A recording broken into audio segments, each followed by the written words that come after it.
কাল পৌষ পার্বণ।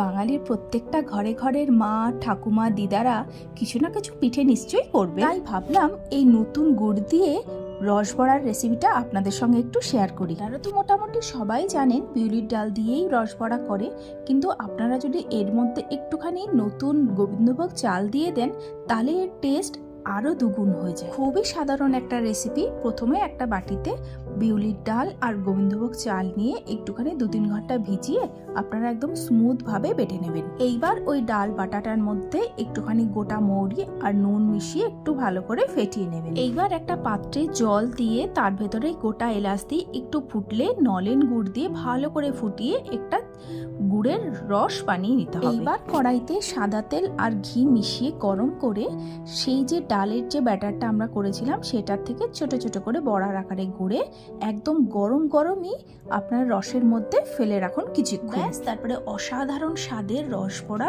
সবাইকে পরিবেশন করুন।